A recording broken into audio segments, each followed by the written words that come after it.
content of this channel is for mature audiences. Parental discretion is advised.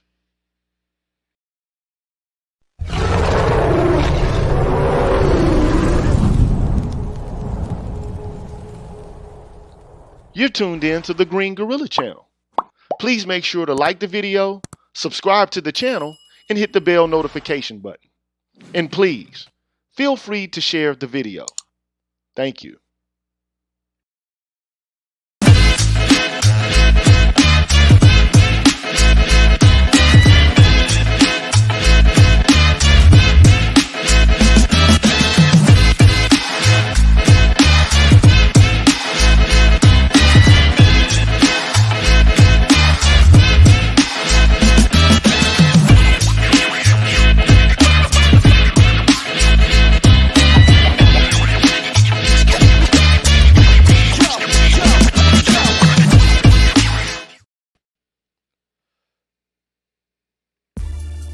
What's good, everybody?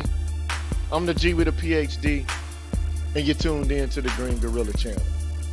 The place where black men can express themselves freely, straight up, no chasing. And you know how I do, man. Before I get things started, I like to give a shout out to the members of the Green Gorilla channel. I want to give a shout out to Raphael Brown, Barnolas, Kyle J. Sura, I Am Just Jules, The Book of Ronin, Ab Media 83, NJ Progressive Indie, Damon Harris, Brian McMurray, Ethan Hines, Mr. Lou Meth, TD Hip Hop Media, Drew Main, Shop Talk Live, Jones Boy, Ryan Jackson, The Face, Mr. Heat, David the Man, Afro Analyst, NEU, Ronan Martin, Black Quizzard ADOS, Camp Low, Issa Abdul Sahir, Sir Anthony, Deshaun Nolly, Aaron Lloyd, MLR, Charles Rogers, Black Dog, Brother Love, Infamous Chillin', Universal 178, Black Swerve 404, Rashid Barnes, Aaron Smith, DH, See Truth the Revelator, Gold Professor, the Nameless Protagonist, Black Pill Ned Stark, Arthur Unknown, Odd Khaled, Roderick Jackson, Dr. Tiasan Johnson, Brian Williams, Kalanja Kala, Sherrod Martin, Ricky Dawson, Cedric Bowman, True 7360, BK Born Shaheed, James Washington, Hostile Adep, Seven Coast Dojo, W Pierre 1, Roguish the Billmonger, I Care, Force Windu, Lady Miss Thing Green, BGS Ivmore, and Marvin Battle Jr. Thank you so much for becoming members of the Green Gorilla channel. I really appreciate all of your help and support and everything that you do give to the Green Gorilla channel. I try to throw it right back in to improve the quality of the content of the channel. And I hope you can see that. I'd like to give a shout out to some of the people out there in the chat. I want to give a shout out to Counselor Murray for the donation. Thank you, sir. I appreciate that. I see you in the house, Malika. I see you, Issa Ali. Damon Harris, I see you. So, I just want to give you some game today, man. And the game is not going to be about women. So I'm not going to be yelling and cussing and screaming and going off. Not today. That's not what I'm doing today. But before I get into that, I want to talk about memberships. And they're special because, again, they help me to improve the quality of the content of the channel. And what I'm aiming to do is I'm aiming to get to the point where I'm broadcasting at 1080p. So right now I'm broadcasting at 720 and it's cool, but I want to get the highest digital clarity that I can on this platform. And in order to do that, I need to get a few more subscribers, not subscribers, but members, and a few more donations, and then I can actually facilitate making that happen. Because it's an extra $25 every month in order to, make that happen. So I want to do it, man. Let's make that happen. We need to get that going. So today what I want to do is I want to share something with you. And I want to share my philosophy with you. Because you really can't understand where I'm coming from without you understanding my philosophy. So I'm not going to curse anybody out today. You're not going to hear a whole bunch of F-bombs today. You're not going to hear me speak derisively about people today. So I'm not going off today. And if that's something that you want to hear, I will have more of that because I do that. But not today. Today I want to have a Morpheus moment. I want to give you some insights into what I think on a philosophical level. And if you can understand what I think on a philosophical level, you can understand my politics. You can understand my moral positioning. You can understand my ethics. You can understand a whole host of things about how I think and why I say the things that I do. Now, this is not going to be easy to follow. But if you follow me, I guarantee you it will be rewarding. So if you're not into that kind of thing, I understand. If you just want to hear the hooping and hollering, okay, all right. Just wait. I might do that tomorrow. But today, I want to turn down a little bit, tune things down, and get reflective and get philosophical. If y'all cool with that, throw a 1 in the chat. If you down with that, throw a 1 in the chat. And while y'all doing that, I'm going to take a quick break. I'm going to show the commercial on how you can become a member of the Green Gorilla channel. And then also, I'm going to throw in a few more commercials. And then after that, we'll get to business. All right? So I'll see you in 1 second.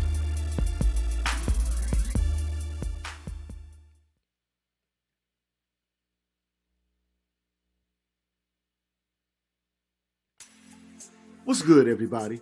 I'm the G with a PhD, and you're tuned in to the Green Gorilla channel, the place where black men can express themselves freely, straight up, no chaser.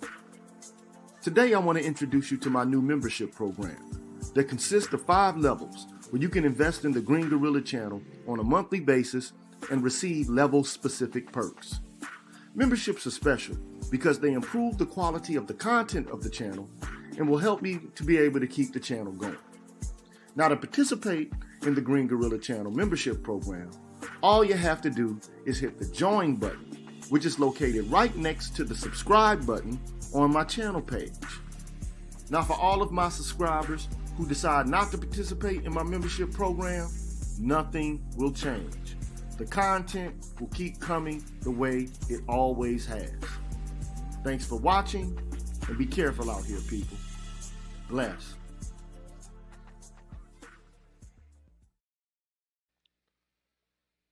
Yeah, so I was going to show another commercial, but I'm not going to do that. I'm just going to get right into this. All right? So, and I'm not going to play any music. Well, you know what? I actually will, but instead of playing my own music, which I produce the tracks, I'm going to play a meditation track because we need to meditate. All right? So let me get this going. And I'm not trying to put y'all to sleep. You don't have to do any deep breathing or anything like that, but I want to calm your nerves for a minute, man, and take you on this journey that I'm trying to take you on, you know? What I like to do is say this, man. So, you know, I think it was maybe a week ago or so that I tried to give people game on politics. In particular, I tried to give people game on black politics. And I think we keep failing, that is, black people in the black community, because we don't understand what democracy is, and we're not learning from the leaders of our past. We're not interpolating, or we're not connecting the dots with what they knew with what we know. So we have to keep remaking the wheel every time we start to engage in politics. But not only that, we're using a model or a paradigm that's outdated. I mean, when I mean outdated, it is super old. And it's predicated upon a way of thinking that's just absolutely, I think it's fallacious. And so what I'd like to do is give you that understanding that I think that I have. Now you may disagree, but I think that I have a certain set of understandings about why we're going wrong and about what anyone would do to go wrong if they don't take heed to this information. So let me just get right into this, man. So look, I told you before that you got black social critics, and the reason that they keep failing is because they keep drawing upon ideals and they keep utilizing strategies that are not suited for the circumstances in which the black community basically finds itself. So what I want to do is I want to introduce you to something that I call neo-soul politics. Now, I'm arguing that my politics, a neo-soul politics, would be more helpful in bringing about the kind of practical and effective democratic reforms the black community actually needs. So what I argue is that a neo-soul politics is ontological. Now that's a fancy way for saying a study of being, because that's what ontology is, the study of being. So I go into the nature of reality with a neo-soul politics. So it's ontological, but it's also epistemological. Now, epistemology is the study of how you actually know things. What can you know, and how certain are you that you actually know what you know? Thank you for the donation. And then it's not just ontological and epistemological, it's also methodological. And it's an approach towards freedom and problem solving that expands beyond what I call instrumental rationalism. And actually it expands beyond liberal ideals about politics in general. So what I want to argue, and I'm just laying it out before, so you're not going to understand what I'm talking about until I work my way through it. And I can't work my way through it all in one sitting. I got to give you this in pieces. But I'm introducing you to it now. Okay? So what I want to argue is that neo-soul politics, it promotes mutual recognition. I understand you, you understand me. I acknowledge you, you acknowledge me. It also promotes accountability between yourself and others. It also promotes openness to change. So those are three things that the neo-soul politics does. It promotes mutual recognition, intersubjective accountability, and openness to change. But also, it encourages you to be self-reflective and to re-evaluate. And it encourages intuition so that you can have the potential to see yourself in different ways and to conceive of yourself in different ways. Now, what I want to argue is that there are two horns, like on a bull. There's two horns to this position. On one horn, NSP is naturalistic. And I have to define to you what naturalism is. But just know that it is. It's naturalistic. And it seeks to show that black liberation can't be attained without black leaders and black social critics gaining a thorough understanding of human nature and an even deeper understanding of how human nature is tied to the rest of nature. But on the other horn, a neo-soul politics illustrates that black leaders and black social critics have to come to understand that old habits, old practices, old institutions, those things have to be understood in new ways, and they have to act in new ways on this new understanding if they really wish or truly wish to minimize domination and the oppression of the black community. So basically, what I'm going to argue is that black leaders and black social critics have to come to terms with the fact that being heroic is the best method to engender this new way of understanding. But I'm going to talk about naturalism today. And I can't even cover all of it, but I'm going to give you as much of it as I possibly can. Okay? Now this is going deep off into the matrix. Because we're going to talk about the nature of reality. And we have to, because I feel like if you don't even understand the nature of reality, how can you have a politics that's practical? If you don't understand the nature of reality, how can what you claim to know be practical or pragmatic? How is it possible? Okay? So ultimately, man, what I want to do is I want to show that any substantive emancipatory vision that's going to come from African American social critics, scholars, politicians, whoever they may be, they're going to have to be influenced by naturalism, which is a philosophical perspective that is critical of orientations towards rationalism and reductionism. Okay? You're going to be critical of rationalism and reductionism. And many of you don't know what these mean in philosophical jargon, but I'm going to break it down as much as I possibly can. Now, I'm going to also use the aid of a philosopher who's white.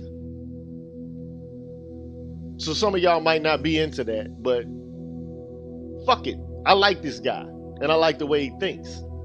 And I think he's actually right. And what I end up doing is I interpolate what he says about nature, and I combine it with people like Cheikh Anta Diop say about it, or what people like Marimba Ani say about it. So I mix it with Afrocentrism to try to demonstrate that this perception of what nature is more realistic than the one that we've been handed to us by these white people in the Western world. So that's what I ultimately try to do. Okay? And I think that I do a damn good job at it. So what I'm going to do is use John Dewey, the person who created the Dewey Decimal System. I'm going to use his naturalism as a heuristic device, an outline, to basically flesh out the content of what it is I'm trying to talk about. So the first thing I want to do is something that's negative, because what I want to do is be critical. I want to draw attention to outdated assumptions that persist from the era of modernity. Now, you don't know what modernity is. A lot of you all talk about modernity as if it's happening right now. But modernity was an era in philosophy that came during the age of enlightenment. And they had a vision about the world and the way the world operates. And it was all predicated upon rationalism. And they thought that we could solve the problems of humanity just by sitting back and thinking about them and using logic, deductive logic, to try to figure out how to solve our problems. It's a beautiful vision, a goal, but I don't think it's actually doable. It's not workable. And I'm not saying that you should have to be irrational. That's not what I'm saying. But what I'm saying is rationalism in the end does not work. Okay? So I want to draw attention to these outdated assumptions that come from modernity. But they linger, these outdated assumptions, like vestiges, like old organs that don't work anymore. Like your, what do they call that? Appendix. You got appendicitis, but you don't even need it. It doesn't even work. It doesn't have a useful function anymore. Right?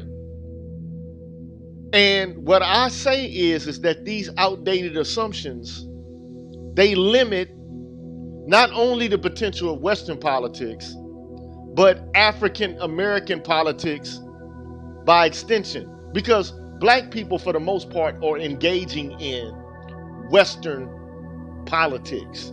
We're using the tactics of Western politicians, American politicians, in order to make our problems easier to deal with and to manage. So that's my first goal, is negative. But the second goal is positive. I want to basically show that the features of a naturalistic theory of politics, it has its roots even in ancient philosophy.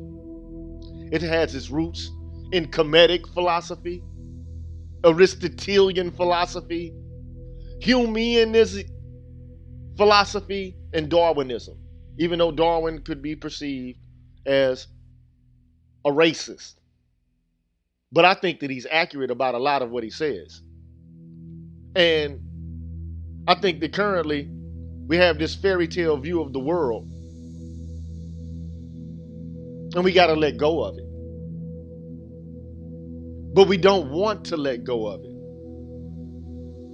But we have to let go of it. Because it's not based on reality. You know, it's funny, and I just want to mention this before I move forward. There are a lot of people who would like to argue that there's something innately wrong with violence. And there's something wrong with fighting and struggling. Like there's something inherently wrong about it. But then you have to ask yourself the question. And I don't want to be subjected to the naturalistic fallacy, because that is a thing. Okay? There's such a thing called the naturalistic fallacy. But here's the deal. In nature, don't bulls have horns? In nature, don't some snakes have poison? In nature, don't dogs have teeth to bite with?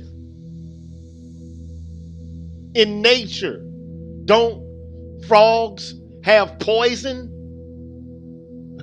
Certain species of frogs, don't piranha have teeth?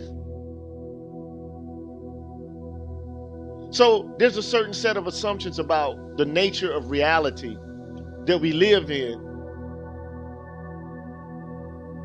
that just aren't true at all. And we have to come to terms with what is actually true, instead of what we want to be the truth, or what we desire to be the truth, or what we feel like should be the truth, or what we feel like should be the case. I'm not dealing with ideals here at the current moment. I'm not. I'm dealing with reality. And how can we use our understanding of reality to make our political strategy a better strategy? Okay? So, having said that, man, that was like a little sidebar. And that's about Darwinism, because a lot of people like to say that Darwinism is an excuse for violence. No, it's not. It just means that members of species, even within a species, are fighting and vying for resources. And who's ever fittest will persist, and they get to pass their DNA on and create progeny for future generations. Okay? So what I want to say is, in their own unique way, the people who I talked about, Aristotle, the Comedians, Hume, Darwin, they were actually pragmatic. Whereas the philosophers who they were competing against were not. The philosophers they were competing against were idealists. And I just don't accept idealism like I used to. I don't. So, in their own unique way, again, each of these philosophers, Aristotle, Hume, Darwin, they acknowledge that morality, if you're going to talk about morals, it ought to be derived from a study of man's nature. But as far as I'm concerned, it's Dewey, John Dewey, the same person who created the Dewey Decimal System, who most thoroughly understood and recognized this fact almost 100 years ago. So Dewey wrote this in an introduction to a series of lectures, and he later on published, this series as a book called Human Nature and Conduct, which I think is required reading if you want to understand humans and morality. This is just what I think, okay? So this is what he says.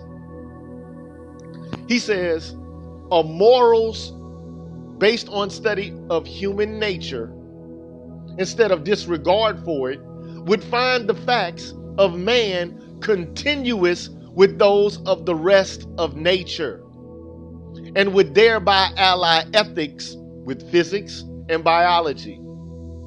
It would find the nature and activities of one person coterminous with those of other human beings, and therefore link ethics with the study of history, sociology, law, and economics. So in other words, you can't have morals without a study of human nature. You can't have an understanding about morality without understanding that man is not set apart from the rest of nature. Man exists inside of the bowels of nature. But somehow we forget that. And it's easy to forget it because we live in these humongous metroplexes called cities. Many of us do. I mean, not every American does live in the big cities. But we forget it though because of the contemporary conveniences with which we're exposed. Human beings don't even see any more death when it comes to eating. But you consume nature, literally. That means you are in communion with it, whether you like it or not. You used to have to kill for what you ate. And either you can kill indiscriminately or you can kill with respect to that which you are about to consume. But we don't even acknowledge or consider that to be a part of our everyday lives. We've forgotten about that aspect of our relationship with nature. Because you can go to the grocery store and you see the blood, but you're not shocked by it because it's packaged tightly and neatly. But then the question has to be asked. Most people, could you kill what you ate? Could you kill it and then consume it?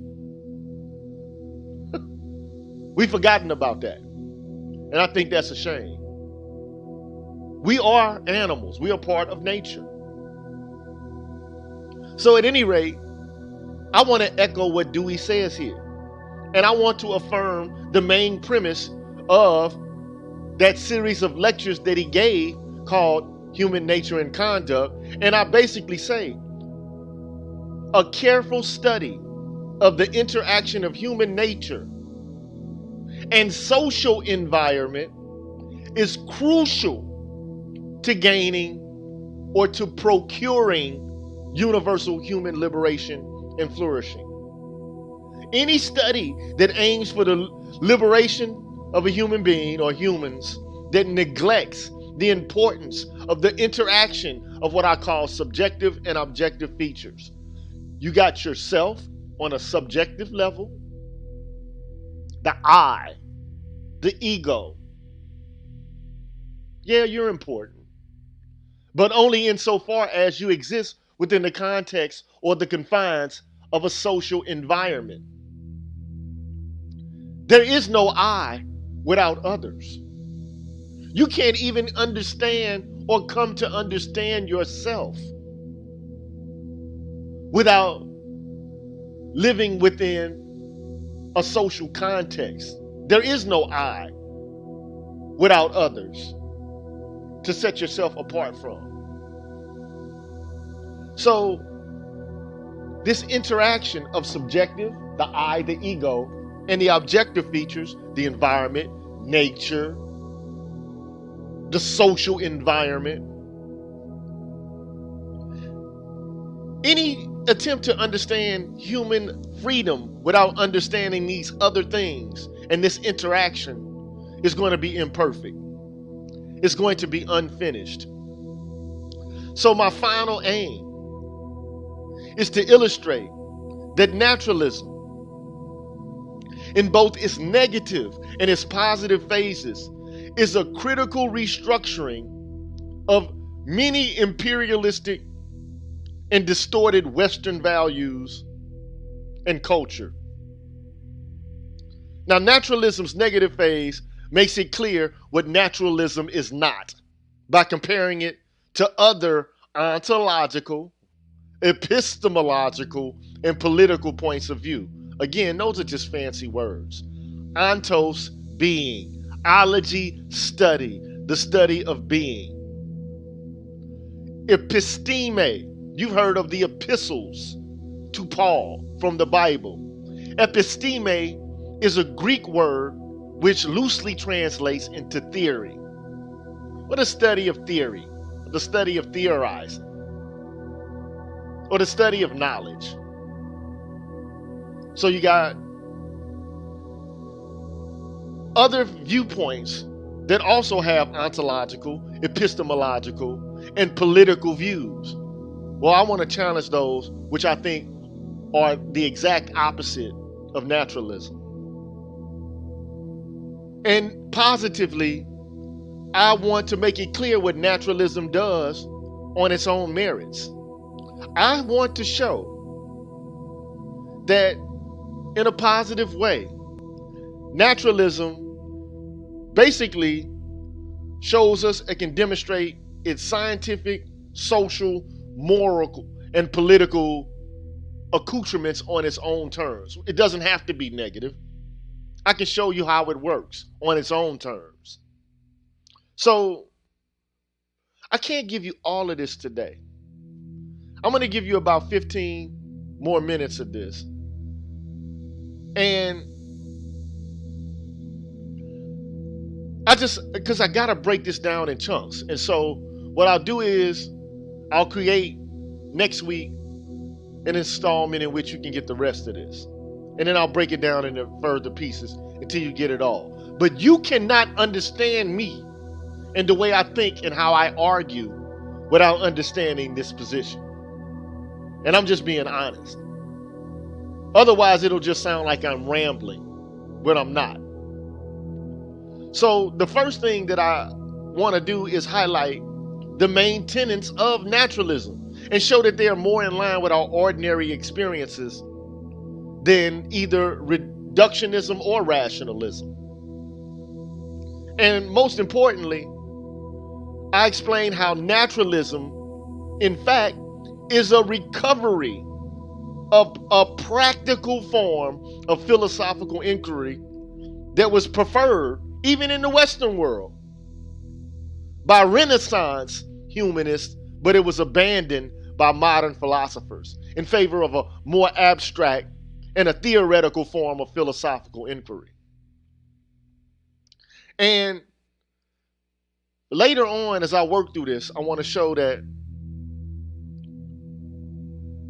Naturalism serves important cosmological and pedagogical functions. So cosmology is the study of the cosmos or the universe, or how the universe is situated. And it's pedagogical in that it's a way of teaching.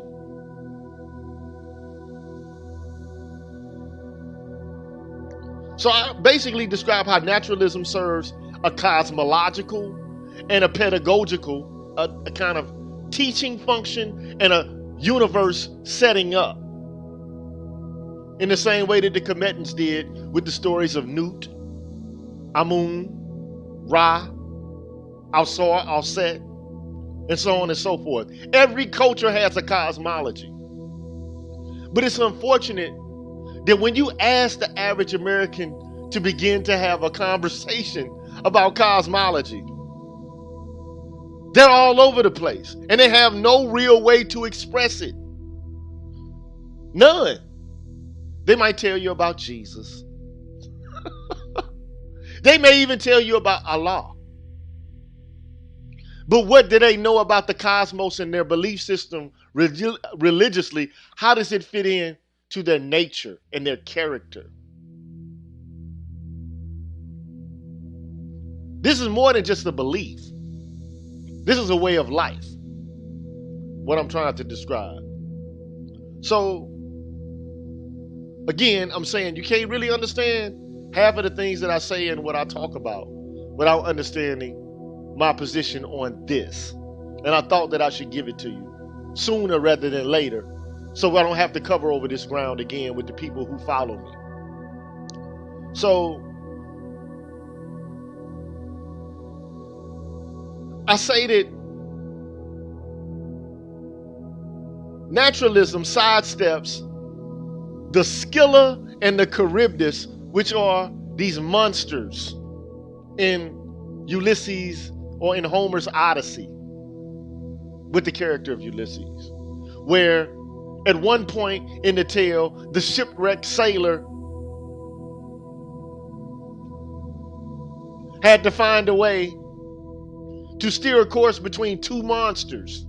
On the one hand, there was Scylla and Charybdis. One of them was a multi-headed monster who would devour its prey if it got too close to him. The other was this sea monster who would suck up the ocean and spit it back out, creating a whirlwind. And then, the sailors would get caught into the whirlwind and ultimately be sucked into the ocean, never to appear again. So what I say is, naturalism is like Ulysses,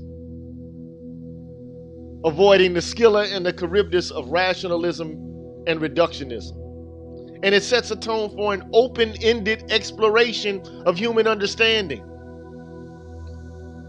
intersubjective communication, and democratic social reform through the grounding of practical, not ideological, but practical norms and ideals.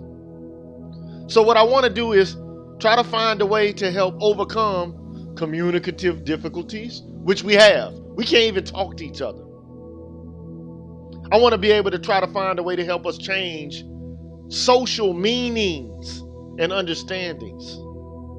I want to try to create and foster the development of new publics and to contribute to the transformation of antiquated institutions and practices. That's a lot packed into one sentence.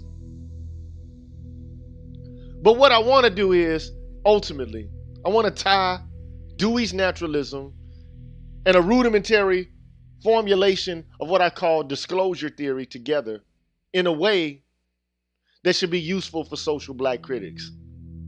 The result is the inception, the beginning of a new politics for us, which applies critical intelligence to resolving problems of black self-image, black self-determination, and self-development. So if you follow me down this sinuous and twisting path, it's going to be historical, it's going to be philosophical, and it's going to be an overview of modern liberalism, naturalism, and how they are relevant to black social criticism and black political leadership. That's what I'm going to do for you. And I can't give you all of it, but I'm just going to give you a segment of it. And then I'm going to pass off. I got 10 more minutes, and then I'm out of here. Okay? Now, what I want to show is that a philosophical theory that's naturalistic is naturalistic to the extent that its conceptual content works in tandem with, works in cooperation, in conjunction with, and it builds upon empirical research drawn from the natural and the social sciences.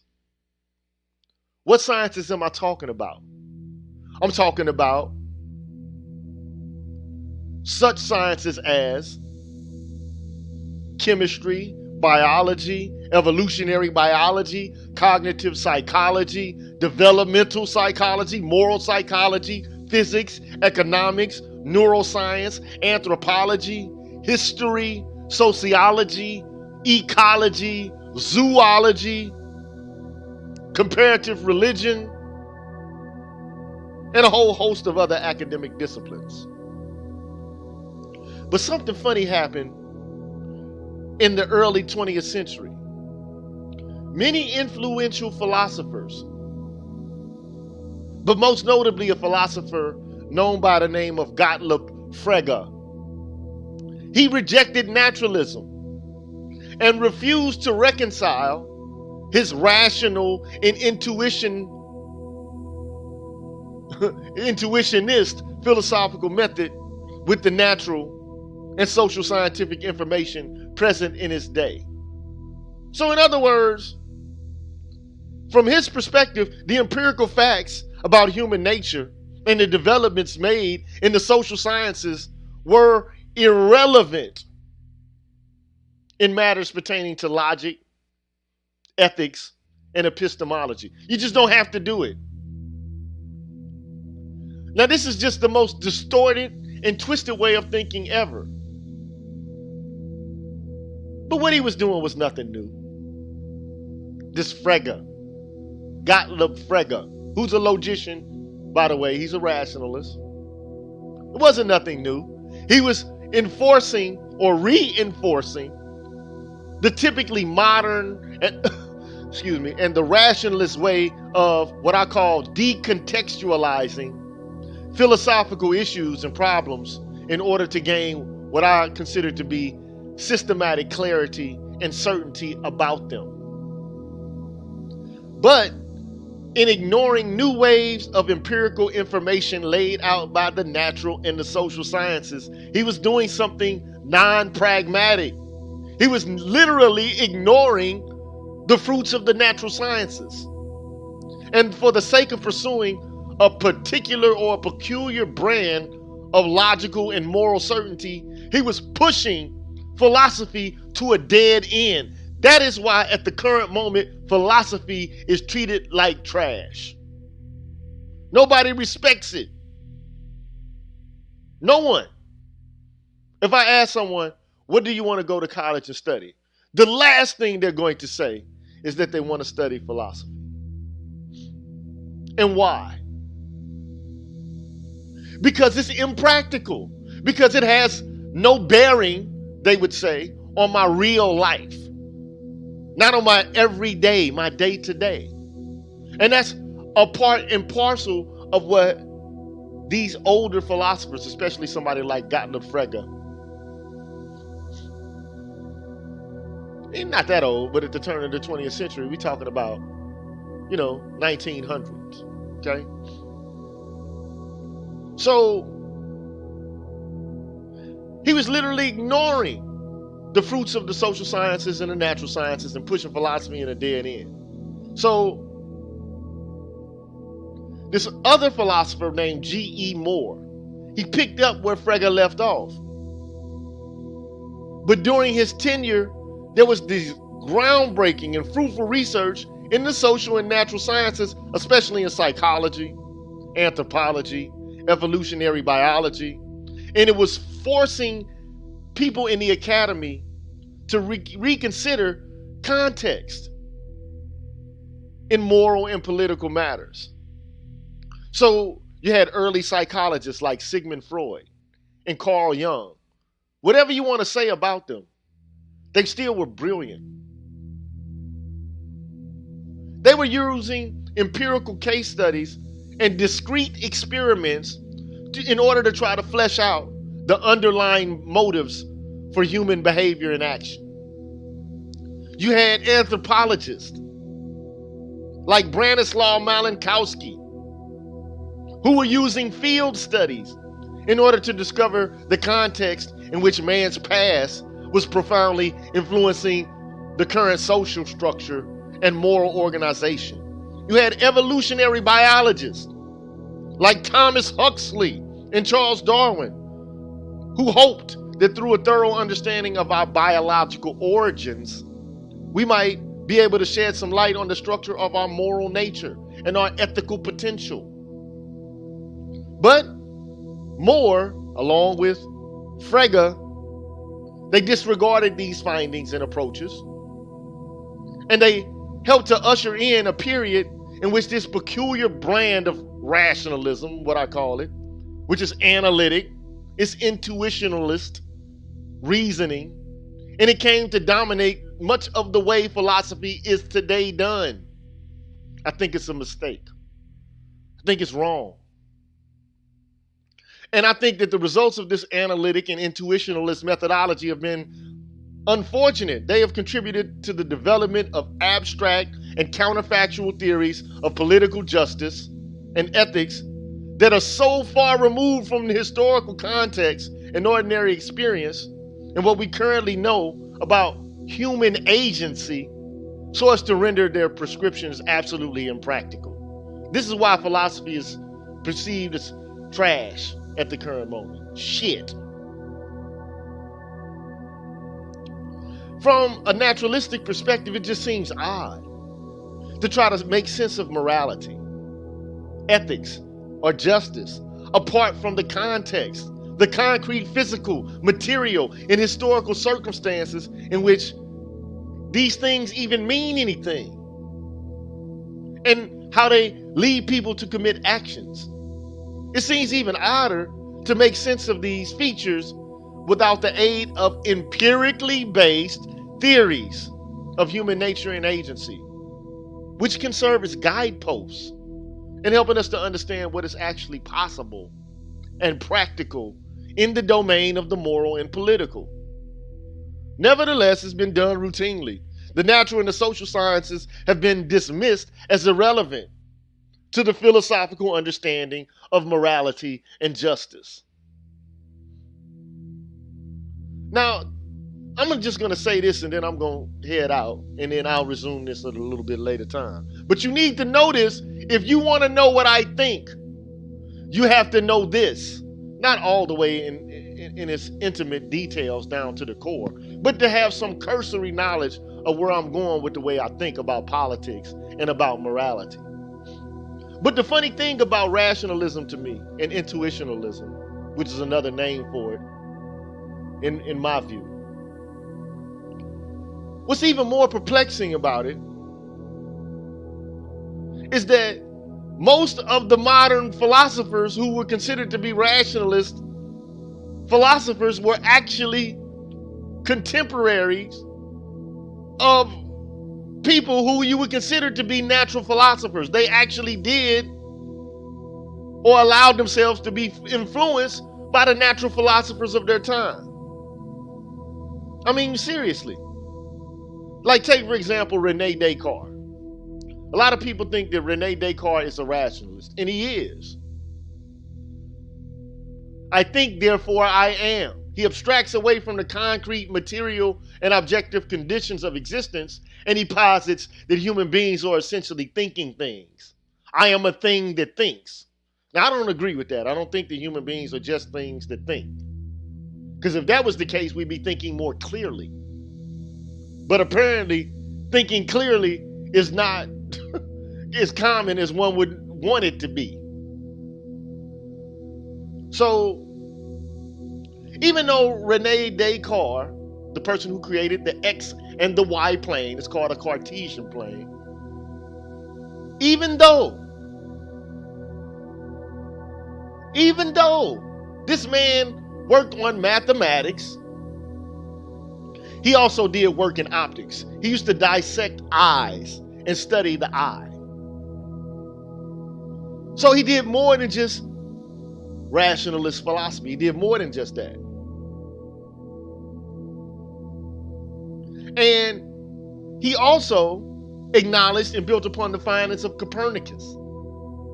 And if you don't know who Copernicus was a Christian monk who told white people in the Western world that the earth was not the center of the universe and that we live in a heliocentric as opposed to a geocentric universe or solar system. The sun actually is the center, although it doesn't look like it is, but it actually is. Doesn't rise and set. The earth is spinning and rotating around the sun, and it just looks as if the sun is rising and setting.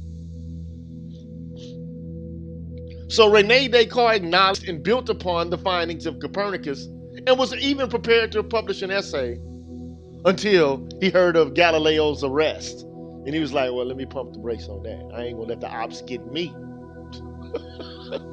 Which is smart. And one of the most rationalist philosophers, a guy named Leibniz, also played a substantial role in the development of natural philosophy because of his exchanges with Sir Isaac Newton over the invention of calculus and his vital contributions in the fields of mechanics, which seeks to explain natural phenomena in terms of matter and motion rather than in terms of a wide range of irreducible formal natures. So these cases illustrate even the most hardened rationalists were flexible enough in modernity, were flexible enough to utilize information made available through the natural sciences. But we're not. And let me tell you something, just so you don't know. What impact does this have on the way that we think today?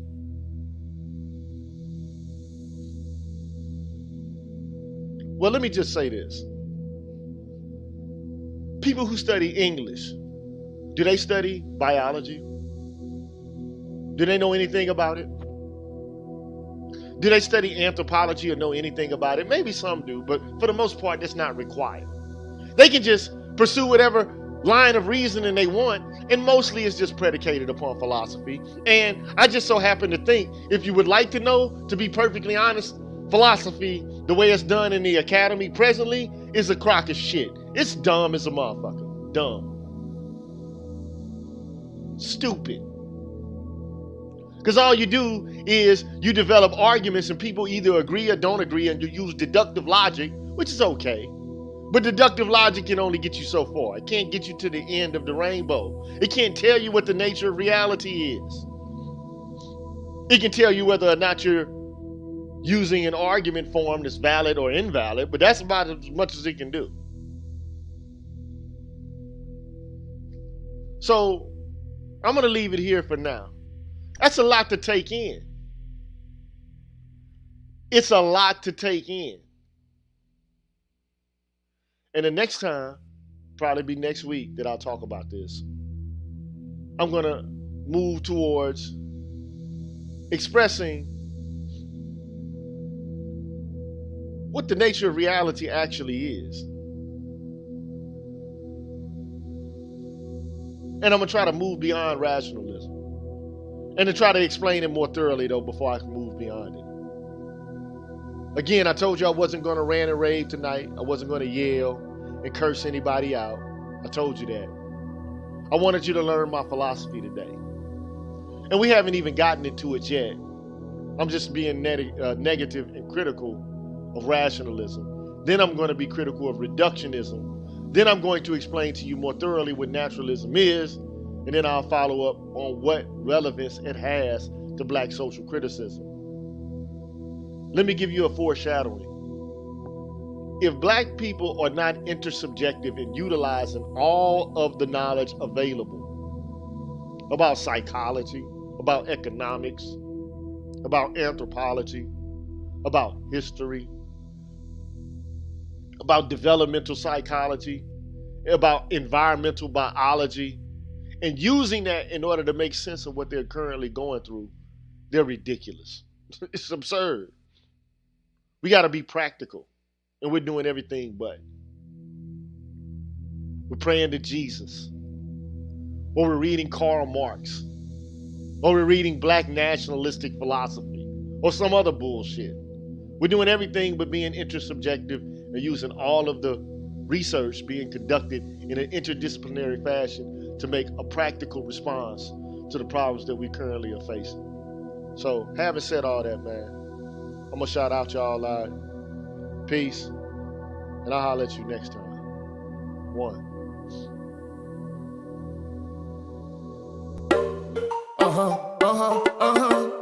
Yeah.